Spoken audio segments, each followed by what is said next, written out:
ह्यांनी माझ्या मम्मीनं बघितलं ना तेव्हा त्यांच्या बघत्याशाने सांगितले काहीतरी वेगळीच भानगड दिसत्या. आणि तिथून जे दिवस फिरले ते खूपच वेगळे दिवस होते.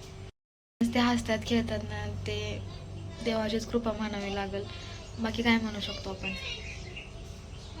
हाय हॅलो नमस्कार, मी काजल तुमच्या सगळ्यांचं स्वागत करते माझ्या एका नवीन ब्लॉगमध्ये. तर मी मम्मीकडे आले, तुम्ही मागच्या ब्लॉगमध्ये बघितलं असेल. तर सोनू लगेच दुकानाकडे पळाले बघा. तर हे आमचं छोटंसं दुकान आहे. तर हे आता दुकानाचं आणि घराचं बांधकाम सुरू आहे आणि भाऊ मम्मी सगळे घरचेच मदत करत आहेत.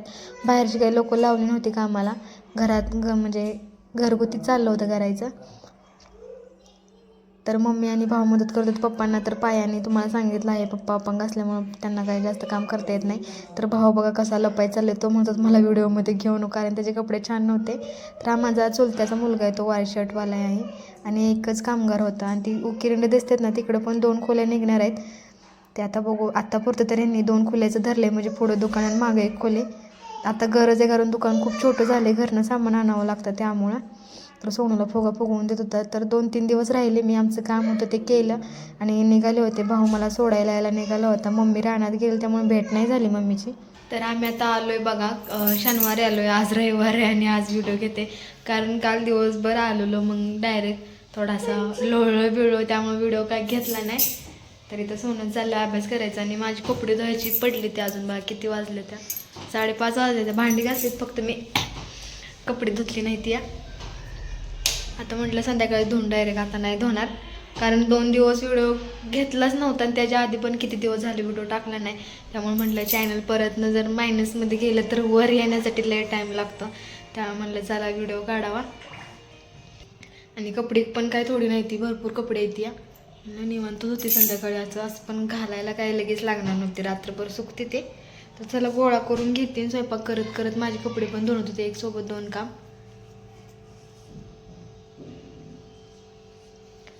तर सोनं चाललंय, भांडी अर्धी मांडली ती, अर्धी मांडायची राहिली ती बघा.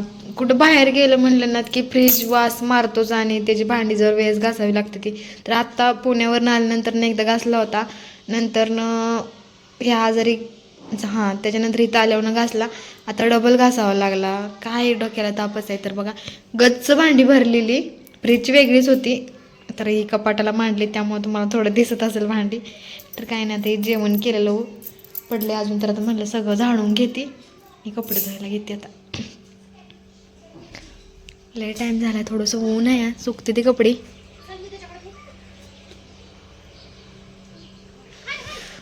हो हो हो.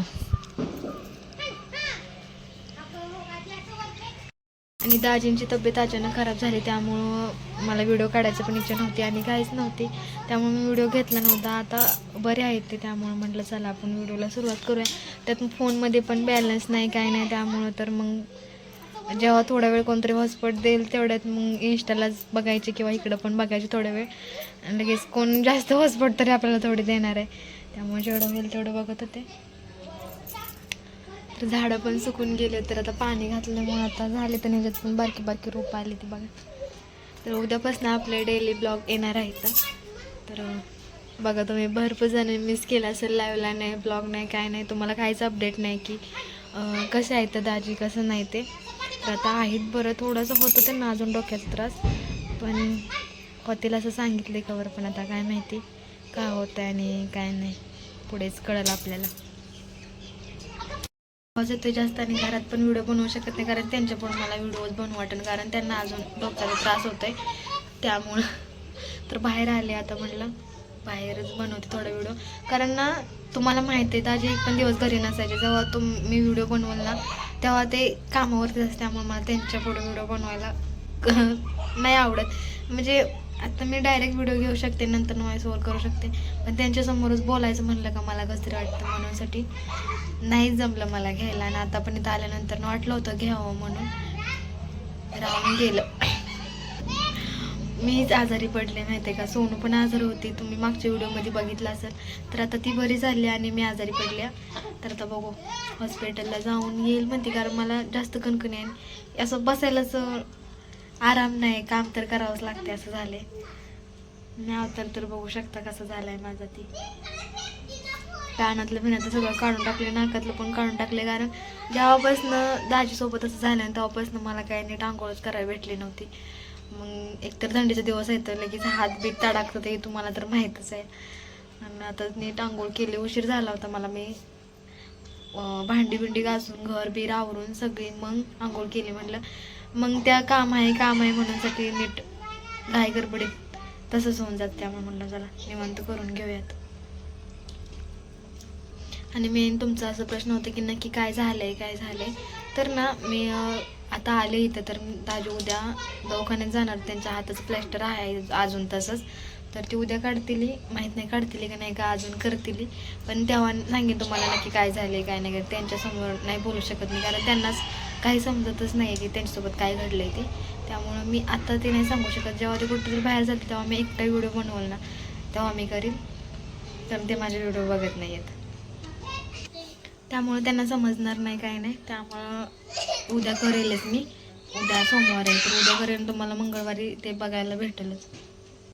त्यांनाच आठवत नाही काय झालंय, तर मी त्याच्यासमोर बोलू शकत नाही की नक्की त्यांना काय झालं होतं, नाहीतर त्यांना आणखी वेगळा त्रास होईल. त्यामुळं जेव्हा ते बाहेर जातील ना तेव्हा मी सांगल.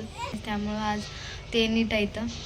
नाहीतर आम्ही इथं होते ना तेव्हा तर तुम्ही बघितलं होतं दाजींचा चेहरा कसा होता कसा नाही. आणि आता भरपूर सारा फरक पडला आहे त्यांच्या चेहऱ्यात. आणि खूप ते दिवस खूप बेकारच होतं. नंतर ना अजून 2 दिवस इतकं कठीण गेलं ना, तिथनं पुढं वेगळंच वातावरण सुरू झालं होतं. आणि ते खरं माझ्या मम्मी पप्पाने सावरलं होतं त्यातनं मला. आणि आता छान आहेत, पहिल्यापेक्षा बेटरच म्हणावं लागल. ते माझ्या मम्मीमुळं आहेत. तर तुम्ही पहिला व्हिडिओ बघितला असेल तेव्हा त्यांचा चेहराही कसा झाला होता आणि त्यांना दवाखान्याचा पण काही फरक पडत नव्हता असं झालं होतं. तर आता जे गोष्टी म्हणजे आता तुम्हाला मी आता नाही बोलू शकत, तुम्ही समजून घ्या. ते जाशील ना उद्या दवाखान्यात तेव्हा मी सांगणार आहे तुम्हाला. भरपूर काय काय सांगायचं आहे, तुम्हाला ऐकायचं पण आहे आणि मला पण सांगायचं आहे. कारण माझ्यासोबत जे घडून गेले, आमच्यासोबत जे घडले, तुमच्यासोबत नको घडायला असं मला वाटतं. काय काय गोष्टी खूप बेकार असते त्या, खूप म्हणजे खूप बेकार असते त्या. त्यामुळं त्या लय सांगणं महत्त्वाचं असतं तुम्हाला. यांचा बघा इथं अभ्यास चाललाय. तिचा पप्पा तिला लिहून द्यायला लागले तर काय काढून दिले 4 घ्यायला पाहिजे 4. तर आता बघू तुमचं तोंड. तर बघा आता पूर्ण असं वाटतच नाही की आता कुठे लागलेलं वेगलेलं तोंडाला म्हणून. नीट बघा ना इकडं वर. तर आता बघा सगळं गेलं या, नाही वाटत कुठे लागलंय म्हणून. फक्त हात दाखवा. हात दाखवा ना. हां फक्त आता हातच. ते पण उद्या दवाखान्यात गेल्यावर काय सांगते ती काय नाही काय माहिती. तर चला आता मी कामाला लागते. काढ आता ती सांगतात ती. असं मला वाटतंय आता पोरगी 4 वर्ष झाल्यानं पहिल्यांदा शिकवायला लागलं तर तिला, कारण ते सदैव कामावर. त्यामुळं त्यांना कधी पोरगी काय शिकते काय नाही काय भानच नव्हतं. आता कालपासून म्हणजे घरी आहेत ना आता ती, म्हणजे 20 दिवस तर झालं असतील घरी येतं ती. हां है ना, है ना. 20 नाही 15 दिवस झाले असेल, म्हणजे 15 दिवसाच्या वर गेला असेल. तेव्हापासून ते तिला शिकवतात तर तिकडे असताना पण इथं रूमवर आल्यापासून शिकवतात तिला. त्यांना जेवढं जमलं तेवढं त्यांच्या शिक्षणानुसार. तर चला पर्यंत चालू देत काम. मी लागते कामाला आता. मला हा व्हिडिओ एडिट करायचा आणि अपलोड करायचा आहे. तर चला बाय बाय. उद्या भेटू एका नवीन व्हिडिओसोबत. तोपर्यंत काळजी घ्या, मस्त राहा, हसत राहा. आणि पहिल्या व्हिडिओनं जसं सपोर्ट केला तसा सपोर्ट करा, नाही तर तुम्ही असं समजाल की मी व्हिडिओ करणं सोडून दिलं का काय. नाही, पण घरात जसं वातावरण असतं त्यामुळे व्हिडिओ करणं जमणंच नाही मला. तुम्हाला माहीतच आहे, तुम्हाला काय वेगळं सांगायचं आहे. बॅलन्स पण नव्हता, सगळ्या गोष्टी एकसाथ म्हणजे काय म्हणते ते की नाही, संकट आले तर 4ही बाजूने जाते का नाही असंच झालं होतं. अजूनपर्यंत तसंच आहे, बॅलन्स वगैरे नाही, पण तसंच चालू ठेवणार आहे आम्ही. तर चलो बाय बाय, घ्या काळजी.